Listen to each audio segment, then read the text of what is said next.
What's going on, everyone? It's Ben from Yu-Gi-Oh from Zero, back with another retro Yu-Gi-Oh video, this time diving into another of Fiber Format's decks, and this deck is really sick. And what makes it even better is I think it actually might be tier 1. We'll still have to do some more experimentation, but Gearfried is looking really well positioned in the Fiber format metagame. So let's dive in to what this deck is and how exactly it works and what advantages it has over some other sort of decks in the format. So Gearfried decks revolve around Gearfried the Iron Knight. Makes sense because that's the name of the deck. And Gearfried the Iron Knight is a level 4 1800 attack warrior monster that says if either player equips an equip card to this card, destroy that equip card. Now, this card had been introduced in a previous set, but up until this point, its only real advantage that it had was that it couldn't be snatch stealed, and that is still an advantage in this format. But the release of Legacy of Darkness did introduce some very powerful new synergies with Gearfried that actually make this deck kind of work. The first of them being Reinforced from the Army. Reinforced from the Army is a spell that's semi-limited in this format that says add one level 4 or lower warrior monster from your deck to your hand. Now, this can be used to grab Gearfried, but it can also be used to grab the also very powerful Exiled Force, which is a level 4 warrior that says tribute this card, then target one monster in the field, destroy that target. Exiled Force is one of the strongest pieces of removal in this format, and so you do want to be playing as many ways to get to it as possible, and Reinforcement of the Army allows you to do that. But it wouldn't really make sense to be playing 2 Reinforcement of the Army to search out a 1-of card in your deck and not have any other targets for that, so Gearfried makes up for that quite a bit. The other big thing that Gearfried has going for it is its synergy with the new trap, Blast with Chain. Blast with Chain is a trap card that says target one face-up monster you control, equip this card to that target. Gains 500 attack. If this card is destroyed by a card effect while equipped, target one card on the field and destroy that target. So this makes Gearfried basically free and removal if you've got Blast with Chain with it, as you can sort of use Blast with Chain, equip it to Gearfried, Gearfried's effect will destroy Blast with Chain, and then Blast with Chain will be able to destroy something on the field. Blast with Chain, though, I think also has utility outside of just Gearfried. It can be used as a battle trap, and also, you know, if your opponent does just try and preemptively shotgun spell and trap removal, like Heartbeat's Feather Duster, then Blast with Chain can be chained to that, and you can destroy a card your opponent controls. So essentially what I've done here is I've taken the sort of good stuff core, and I've added the 2 Blast with Chain, 2 Reinforcement, and 2 Gearfried the Iron Knight, cutting cards here and there that I think might be less useful in this deck.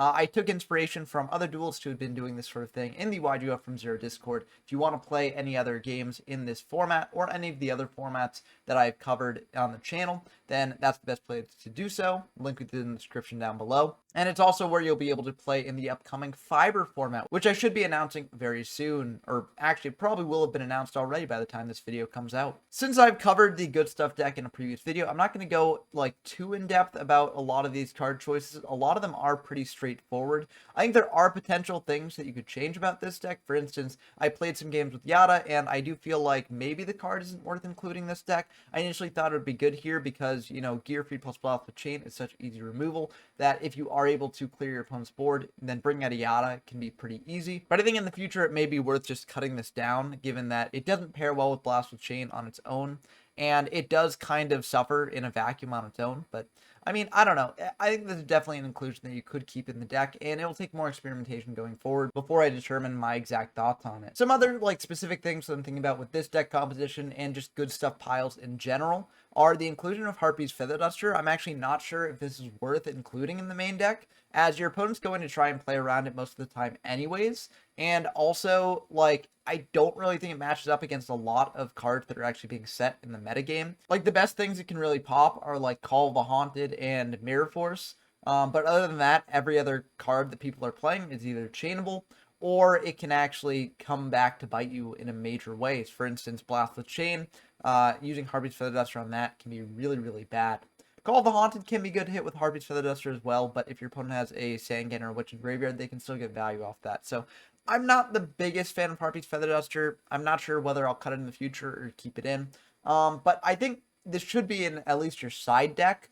I'm just not sure about in the main deck. Another thing that I've been thinking about is whether Delinquent Duo should be in the main deck or not. I took it out of the main deck because I feel like it matches up very poorly with things like Serpent. And with Fiber Jar in the format, I feel like the life point cost might actually be a bit worse for you, as it's a random discard and your opponent can just easily recoup that loss with something like Fiber Jar. But given how often Fiber Jar leads to sort of like first turn setups, where, you know, Fiber Jar resolves and then you've got an opening 5 cards, Duo could actually end up being good because it's just more access to hand rips, which are of course very good in that simplified game state. But those are the specific things I'm thinking about. I also have a myriad of other cards in the side deck here. You'll note that Jinzo's in the side for this deck in particular because Blast with Chain conflicts with Jinzo quite a bit. But Jinzo can be good to bring in against other decks playing Blast with Chain, as I can shut down that avenue.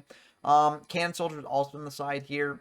Maybe you can bring it in if you want to get more aggressive with Burn. And we also have more typical side deck options like Heavy Storm, Nobleman of Crossout, Ceasefire, Scapegoats, and Torrential Tribute in here as well. The Jars of Greed are also in here to potentially experiment with, although I think their time in the sun has probably passed a little bit, at least in this format. But now that we've gotten the deck introduction out of the way, let's dive into some games and see how this deck actually performs. Okay, we've got a game against Soul 65 here. We are playing the Gearfried deck. Let's see how it does. We unfortunately are going to lose the Rock, Paper, Scissors, but let's see if that actually affects us too much or not. We will be going second here. This would have been a great opening hand. That Comfy plus the Imperial Order as backup. Oof, that was a really brutal Rock, Paper, Scissors to lose.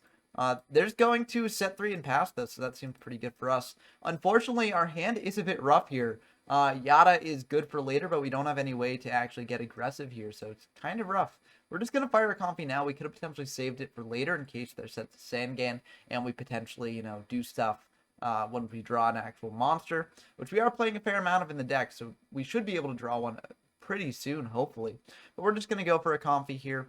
And they've got the Imperial Order, but we do have a Mystical Space Typhoon for that, so we'll be able to shut that off. We will get to see what they're playing here. And right in the opening hand, it's revealed that they are also on a Gearfried deck, but they're playing one that's a little bit different using Last Will. Now, this is a very interesting sort of strategy that I think has a lot of merit here.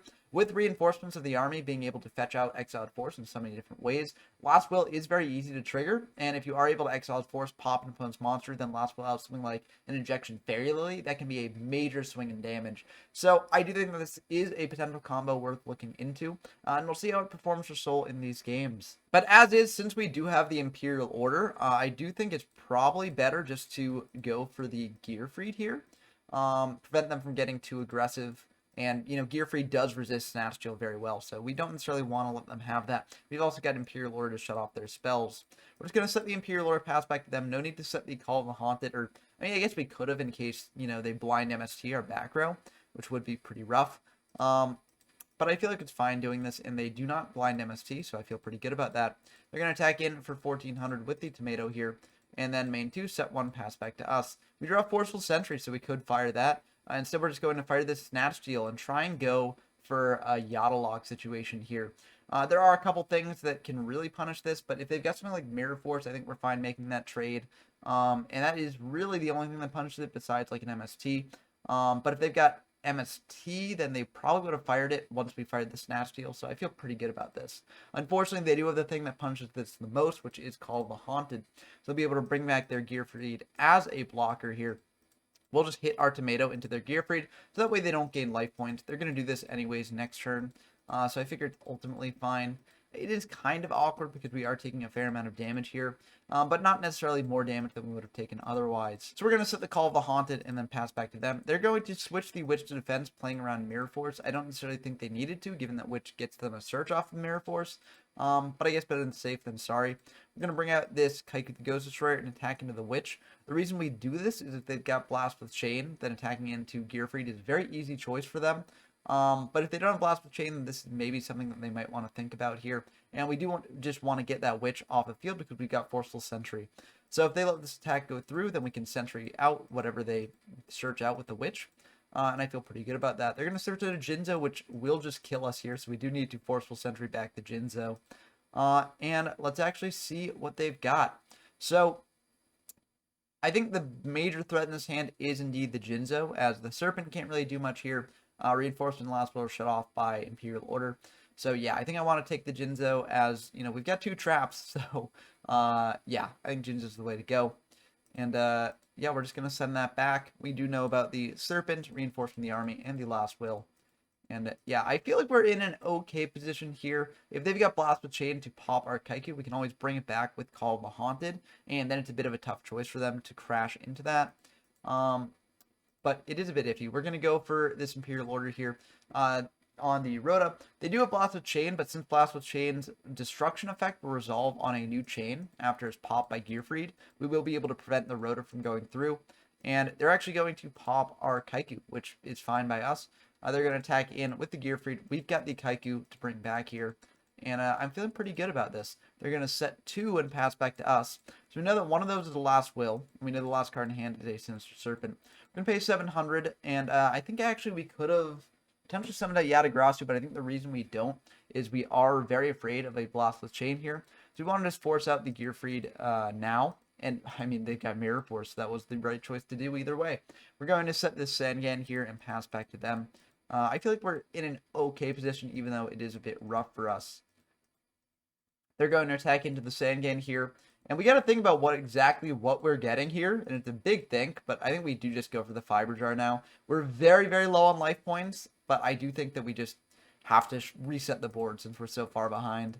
Monster Reborn, though, is pretty good, so we could potentially go for that instead. I think actually, I pay 700 for the order, but it might have been correct instead to reborn the Kaiku, try attacking in to the Gearfried. And then that gets them to use up Blast with Chain if they've got it, and then we can set Fiber Jar with a bit less fear. The things that punish that is if they've got another reinforcement in the army, or if they've got something like Nobleman of Crossout or Raigeki or something like that to deal with the Fiber Jar. But I think I'm playing around those instead. But yeah, if they've got Blast with Chain, we pretty much lose here, I think. They're going to attack into the Fiber Jar, though, so that's pretty good. And we'll resolve that Fiber Jar effect using the nice little Dueling Book macro that they've got for it. Unfortunately, that doesn't actually, go as quickly as it does in the game, in the replay here. But we will be able to resolve that. And while this is resolving, if you enjoy this sort of fiber content or retro content in general, then definitely subscribe to the channel. I'm planning on releasing a bunch more of these videos exploring fiber format and the other retro formats that I do cover. So if you like this sort of thing, then definitely subscribe. They're going to go for a Comfy here, and this is what I was talking about with like the duo. Things like the hand risk become a lot more valuable when you're resetting to basically a first turn configuration every game. And that Comfy did get them a fair amount of value, hitting the Sangan out of hand. We're going to summon out the Gearfried here just to play around Morphing Jar. We're going to set Mystical Space Neptune and Blast with Chain. We do this anyways, I think, because they've got like Harpy's Feather Duster or something and a way to kill us. Then they're going to win either way. But we're going to hit over the Witch there. They're going to add a Goblin Attack Force to hand and then pass back to us. Goblin Attack Force is a very interesting option here, as, it is searchable off of Rhoda, and it's a lot of attack. They're going to go for a Change of Heart. We could fire a Blast with Chain here to pop our own Gearfried, but, I mean, we still lose the Goblin Attack Force, so I just concede at that point. And, I mean, there wasn't really much we could have done in that situation, and that's why I'm thinking about maybe cutting Yata. Because while the deck does play a lot of ways to get to monsters, so, you should generally have monsters online, that game was just kind of brutal because we just had no monster presence, and we couldn't actually pull off Yata's effect, so it was pretty useless in our hand. But, I mean, maybe that was just a bad luck game with Yata, so, unclear whether we should actually keep it or not in the future. But we're going to go in deciding. I don't know if I changed that much. I think I might want to try out the deck configuration as is. I think I do side out the Harpy's Feather Dusters, as that's really bad into Blast with Chain.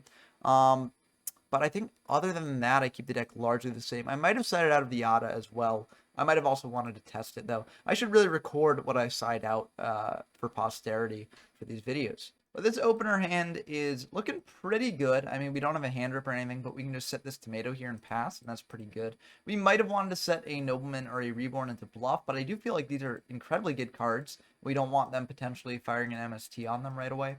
They're going to go for Pot of Greed, then a Graceful Charity. I mean, not much we could do about that. They're going to attack in with a tomato into our tomato. We'll search out a Witch here, and then we'll just... they're just going to set one, pass back to us. The reason we search out Witch is because I figure we're going to lose Tomato War if we want to go that way. So we do just want to exile force away their Tomato. And if they've got something like Torrential Tribute, then Witch plays a bit better into that than, Tomato does. But maybe that was a mistake. We're going to attack in for 11. They're going to take that 11. And then we'll just pass back to them. They're going to go for a Gearfried here. And they're going to attack in for 700. And we will indeed take that. We'll search out a Gemini Elf here. We do have another way to remove the Gearfried because we could just reborn back the Exiled Force and do it that way. But I feel like Gemini Elf, this is fine. We can always reborn Exiled Force and pop the Gearfried in main phase 2 if they've got something like Blast with Chain. But ultimately, I think this is okay. We're going to then set this Blast with Chain here, pass back to them. They do have Call of the Haunted, but we will be able to pop that. Oh no, we won't be able to pop that next turn. Blast with Chain, because Blast with Chain is only works with removal with Gearfried, or if our opponent uses spell and trap removal. They're going to go for a reinforce from the army here, grabbing an Exiled Force, and they will be able to pop the Gemini with the Exiled Force. We'll take 18 off the Gearfried here. Ultimately, I don't think this is the worst, as we could potentially reborn back a Exiled Force here, and that is indeed what we're going to do. And they're going to Blast with Chain here, equipping to Gearfried. And this was a bit confusing rulings-wise, because Ignition Effect priority does exist in this format. And so we were sort of wondering, like, will Exiled Force be able to use the effect before Blast with Chain's pop effect actually goes off? Because Blast with Chain will pop itself in this chain, I believe, because it will equip to... Or no, wait, no, okay. So I think what happens here is Blast with Chain equips to Gearfried in this chain, and then Reborn brings back Exiled Force. Then in a new chain right afterwards, Gearfried will pop the Blast with Chain, because Gearfried's effect, I believe, starts a chain because it has a colon in it. And then in a new chain after that, Blast with Chain will use its effect. And I don't think you can actually use Ignition Effect priority while other like mandatory chains are going off. So I don't think that I'd actually have a chance to actually use Exiled Force's effect here. But this is a very tricky rulings thing. So let me know down in the comments below, if you actually know how this works. This was very tricky. But, I mean, in the end, we sort of decided that, like, we didn't think that Exiled Force would be able to use the effect with Ignition Effect priority. So what I actually did was we sort of revised things a little bit. So I MST'd their Call of the Haunted as Chainlink 3. And this does clear the Gearfried, as well as giving us our Exiled Force here. And this is like what we wanted to do in the end, because like we wanted to get them to bait out their Blast with Chain. Now we can get in for Yata. Unfortunately, they do have Mirror Force, so that will clear the Yata and will clear the Exiled Force we brought back. But I think that was an okay trade. Opponent's going to set 3, pass back to us. And we're going to bring out a Sangan here, go for a Nobleman that will get Imperial ordered here. I mean, we might as well just attack in their set, and it is the Fiber Jar, unfortunately. So better that we trigger that on their turn than ours. But kind of unfortunate that we had to use up the MST last turn instead of on the IO there. But, if we hadn't done that, then they wouldn't have gone for the Fiber Jar play this turn. So, I mean, I think we did what we had to do. But, yeah, kind of unfortunate. Yeah, Blast with Chain wouldn't really affect that at all. So, yep, everything gets shuffled back in here. And, yeah, so this will take some time, but, yeah, I mean, I think this does show how useful of a comeback card Fiber Jar can be, as now we can't use our normal summon here, and we are pretty low on life points, so it's a bit worrying. We do have the Mirror Force that will hopefully protect ourselves from major offensive pushes. Our opponent is going to go for a Forceful Sentry here, and they're going to pick the Kaiku, send that back, and they're going to go for a painful choice here. This is quite the painful choice. They're going to get a Gearfried, Sangan, Witch, Tomato, and Reborn. I think we actually want to give them the Tomato. Firstly, it plays very well into Mirror Force, and if they don't do that, we can just do a Tomato War, and we know that they're out of Witches and Sangans from deck. So I feel pretty confident about that Tomato War. So, yeah, I think I am going to give them the Tomato. It can potentially telegraph that, we have a way to remove it, like our set could be a Mirror Force here. But it looks like they're just going to set 3 and set the Tomato, or set a mystery card, but it's very likely the Tomato, and then pass back to us. We're going to think about exactly what to do here. We're going to set this Tomato, set the MST, and pass back to them. The reason we do this is we don't want to give them a face-up monster in case they've got, like, Blast with Chain. Also, they haven't used up, like, Mirror Force yet, and if they've got that, that would be very bad for us. So they're going to fire off a Last Will now, which is very worrying to see. They're going to go for a reinforce from the army, and this will indeed be able to get them an Exiled Force here. So they'll be able to MST our back row, having the read that it was a Mirror Force because we did give them the Tomato. And that is a bit unfortunate. They're going to Exiled Force our Tomato, And they will be able to get out a monster off of that last will. And they'll be able to get out Lily, which is a very powerful thing to do. You know, having the ability to just go into that sort of, not OTK as we are still alive, but that major damage push out of basically nowhere is very, very powerful in this deck. We have a couple options here. I think I do mess up this play quite a bit. I take a bit of the greedy option. So we're going to Reborn. They have IO, but we've got MSC. And we'll be able to bring back this Exiled Force here. We are going to Exiled Force pop the Tomato, and I do think that's the right choice here. But then we just set a Tomato of our own and set Snatch Steal. I think the right move here would have actually been to Snatch Steal their Lily, summon Tomato and attack, and just attack in. I mean, that does lose to Mystical Space Typhoon. So maybe the right choice would have been to Snatch Steal their Lily, switch it to defense, and then set the Tomato and pass back to them. If they've got, like, MST, then they get back the Injection Fairy Lily. But what they need to kill us there is an MST plus a way to clear the Tomato. So not necessarily the most likely thing in the world. Whereas now, if they've got any monster that can hit over the Tomato, then we just lose the game here. And unfortunately, they do indeed have the Kaiku here, so they will indeed win. Let me see what they got. They got a Jinzo in hand. So actually, we would have been fine here if we had Snatch Stealed the Lily, switched to defense. But I mean, it's hard to know in the moment, and I felt like we had to preserve the Snatch Steal for when we could get a bit more aggressive, as I think we would be in a pretty losing position if we just sat on the Lily in defense for a while. So, yeah, I think maybe this was not the right play here, but it might have been, you know, the lesser of two evils. Tough to say. But that's going to do it for this game here. I mean, anything we get out, Lily kills, and that will be the end of the game. So that was a very good set of games, and I think it does show the power of Last Will in this sort of deck. So definitely something to experiment in the future. This wasn't the only game I played with Souls, so let's show off some of those to get sort of more examples of this deck in action. Okay, we've got another game against Soul here, and this actually wasn't the only other game that I played against Soul. I actually did get one more, but I do want to save that duel for a later video that I'm going to turn into more of a discussion sort of video, like my previous discussion video, mixed with a dual replay. So it should be an exciting sort of new video to try out.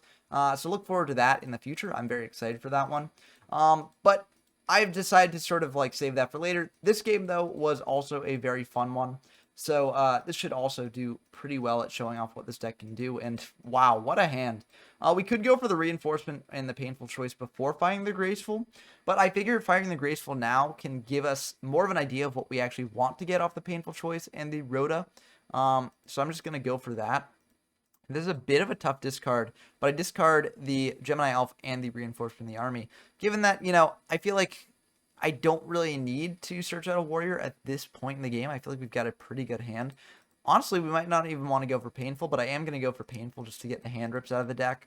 And I'm going to send another Reinforcement in the army as well, along with a Gearfried and a Magician of Faith. And you'll notice that I did not send Serpent because I'm not playing Serpent in this deck. And I actually like Painfuling for not a Serpent because Serpent is just an easy give to you. You know, they're going to give you the Serpent, and while that would have paired well with the Graceful that we had earlier, I think this is a much more painful choice for them and gives us a lot better options potentially. So they're going to decide to give us the Gearfried, which is honestly fine, and I think it makes sense from their perspective. We're going to summon out this Mystic Tomato, set this Mirror Force, and pass back to them. The reason we summon the Mystic Tomato is we don't want it to get, like, Nobleman of Crossout. And Fissure isn't really being played in this format, so I feel like that's fine. They're going to bring out a Sangan, set 4, and pass back to us. Wow. That's very interesting. We're going to bring out this Witch and switch Tomato to defense because we have the read that they might have, like, a Mirror Force or something. If they do have a Blast with Chain, like, I'm fine with them equipping that to the Sangan. Because it's getting a lot less value for them off of something like a Gearfried being equipped to it. So, yeah, we're going to hit over the Sangan. They'll let that go through. They're going to grab a Cannon Soldier here, which is very interesting. We're going to set the Snatch Steal as a bluff. We figure that they're not going to fire heavy, although Harpy's Feather Duster is indeed an option. But Snatch Steal would lose to spell and trap removal either way, so I'm fine setting it as a bluff. They're going to go for a Change of Heart on our Mystic Tomato, and then they're going to go for a Graceful Charity here. So it looks like the Change of Heart was to bait out like an IO or something, but we don't have an IO, so it was able to go through. They're going to bring out Cannon Soldier, tribute off that Tomato here. We'll take 500, and then they'll hit in to our Witch here. We'll take 300, and we will search out a Kaiku the Ghost Destroyer, which pairs pretty well into this board. They're going to Forceful Sentry here, send back the Raigeki, And let's see what happens.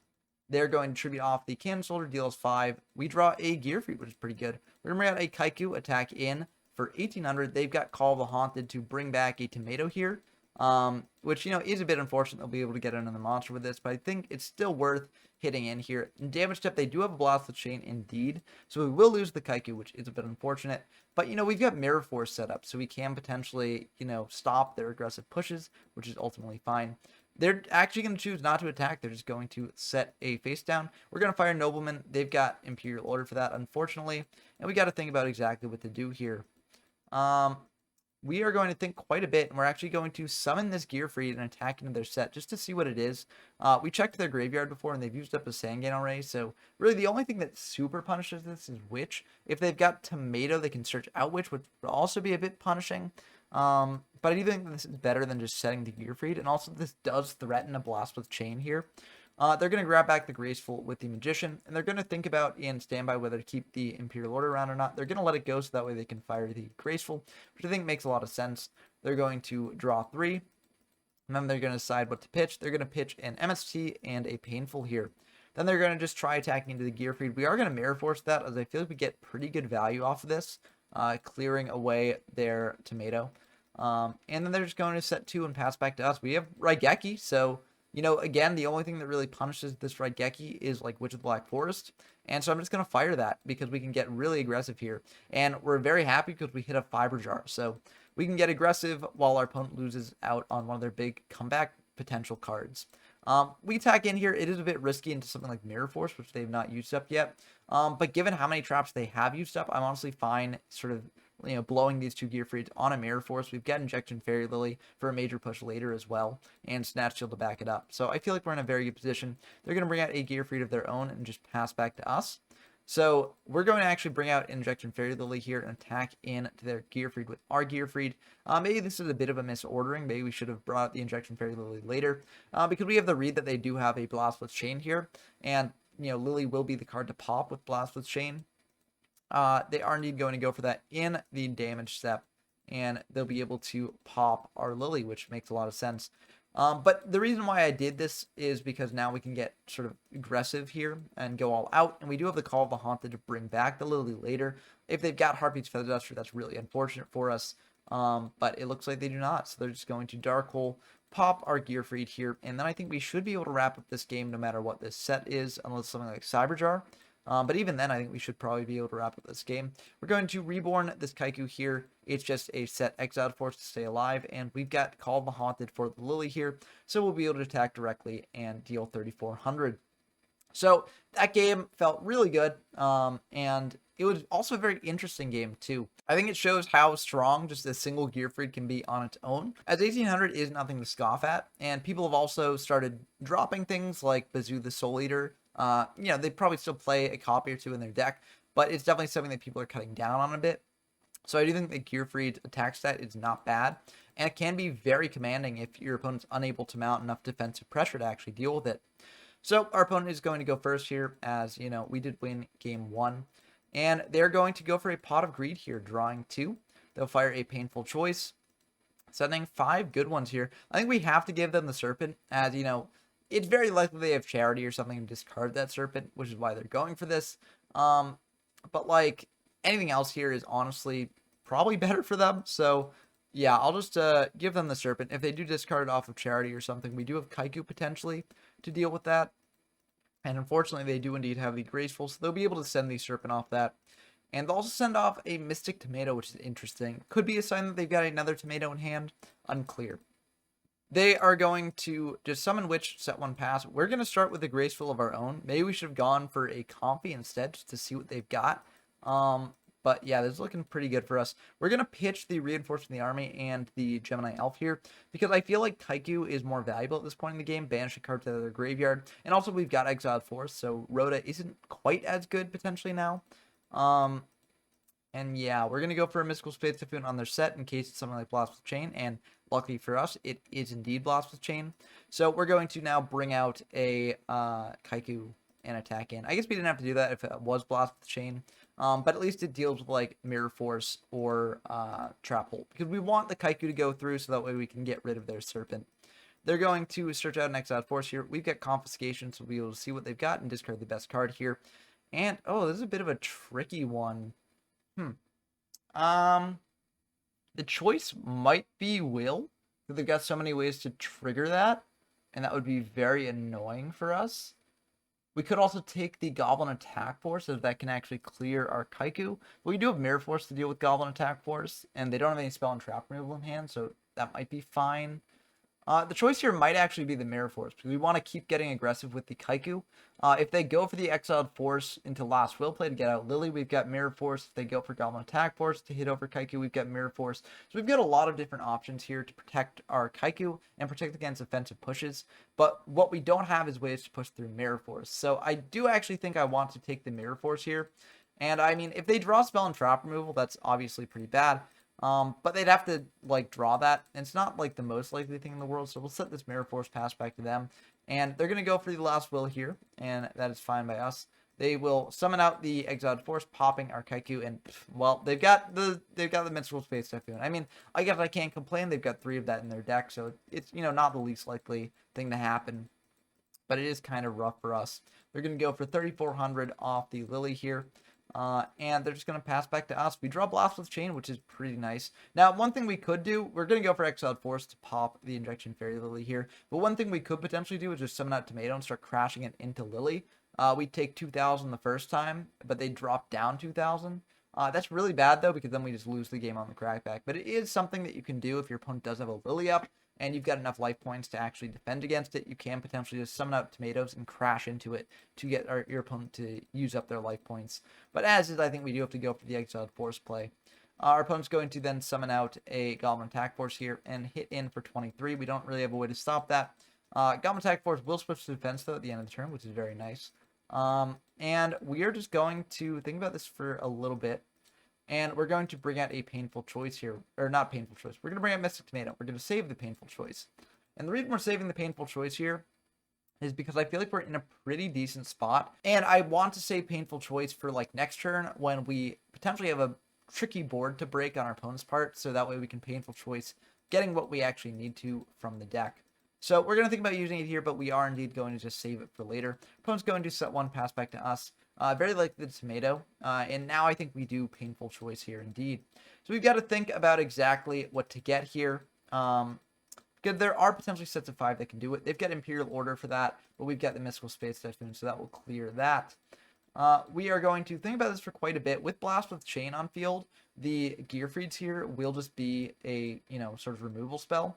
So we're going to grab a Gearfried. We're going to grab a Reinforce from the army because we do still have 1 Gearfried left in deck. We're going to grab a Nobleman of Crossout as that also deals with that board there. We're going to grab a Reborn because that can get back either a Gearfried or it can get back an Exiled Force. And also we're going to grab this Imperial Order because, you know, if they don't give us any way to crack their board, at least we have a way to preserve our board with Imperial Order on the next turn. So I'm not sure if this is the ideal 5 to pick, but I do indeed like it. They're going to give us the Reinforce from the army here, which, you know, they may be gambling like that we don't necessarily have another Gearfried in deck, that, you know, that was our only Gearfried. But unfortunately for them, we will be able to grab a Gearfried off of that Reinforce from the army here, and deck thin just a little bit. We're going to go for Blast with Chain, popping their Tomato here, and just attacking in for 32.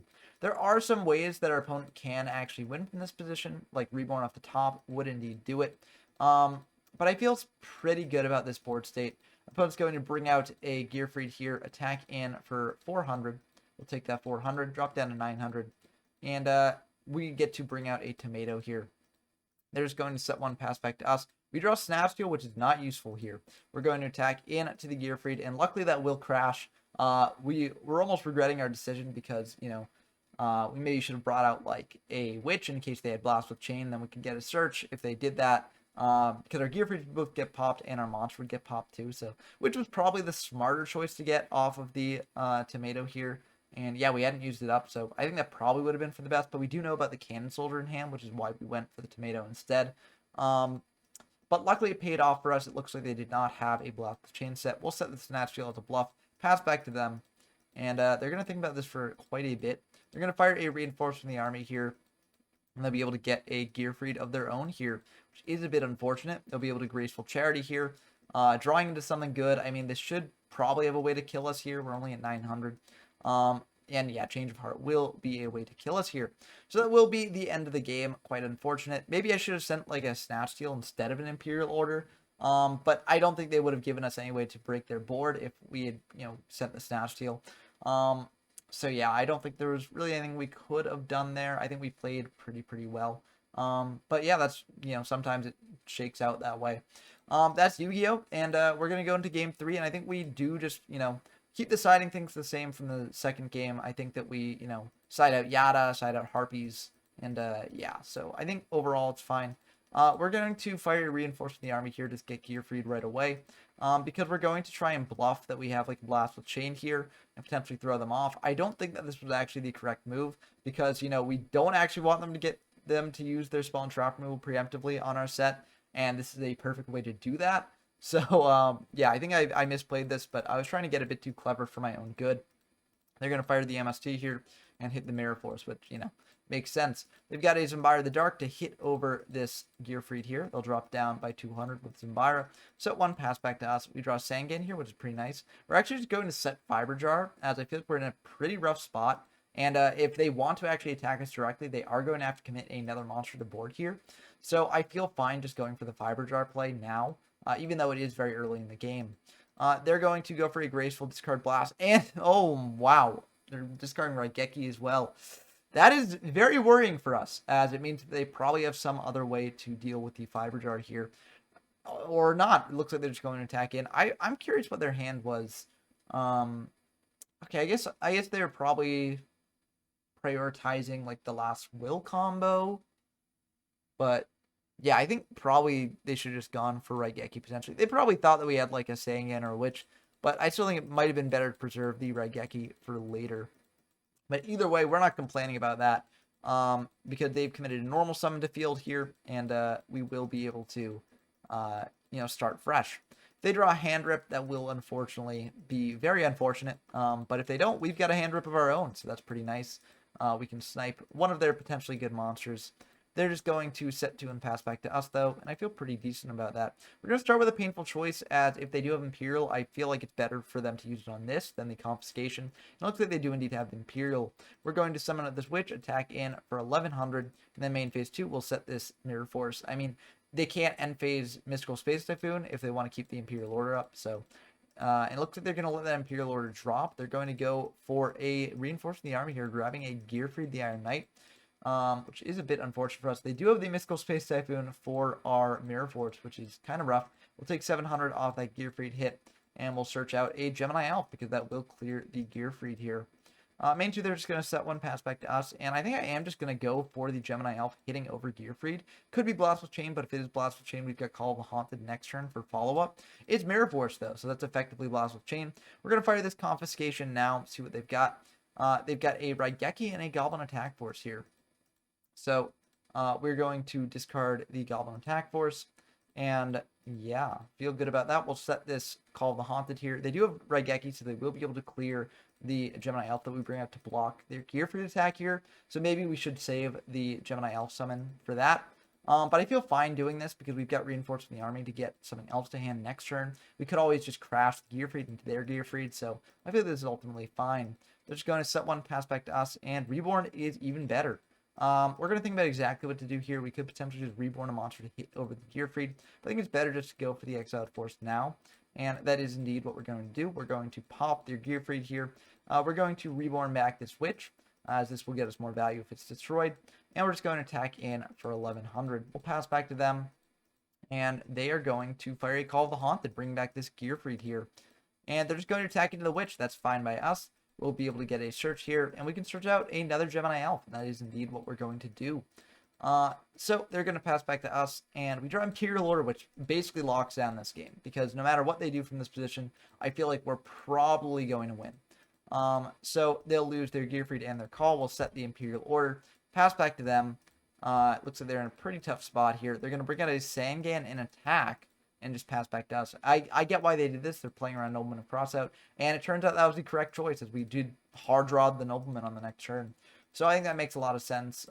They're going to get a search here, searching out a Cannon Soldier, so that implies that they probably have some way to take control of one of our monsters here, contribute it off. But even if they do, I feel like our board is pretty good. They've got Change of Heart. We've got the Imperial Order here, so they'll just set 2, pass back to us. We are just going to let the Imperial Order lapse because they don't have Mirror Force, so I think we do just win the game if we know when to cross out here. And that will indeed be the end of the game. Yep, their set was just a bluff. And wow, that worked out very, very well for us. So I hope that these games showed how powerful Gearfried can be. I mean, I guess it's not really too good of a data point as to where Gearfried lies in the meta as a whole, even though we were facing another Gearfried deck. But I do think that these games showed off how explosive the Gearfried deck can be if you play it like Soul did with the Last Wills and Exiled Forces and stuff. And it can also show how grindy it can be if you just focus more on the controlling aspects with the Blast with Chains. So I really like this deck. I think this deck is potentially even tier 1 in this format, although more testing will be needed as this is still a very unexplored format. So definitely, if you're interested in this format, definitely dive into the Discord, check it out, play some games, and we will be having a tournament in this format next month, so that's a perfect place to try out them in a competitive setting as well. But that's going to do it for this video. Let me know down in the comments below what you think of the Gearfried deck, and whether you think it actually is tier 1, or if you think I'm just overhyping it a bit. I look forward to discussing it with you as always, and until next time, I've been Ben from Yu-Gi-Oh from Zero, and I'm signing off.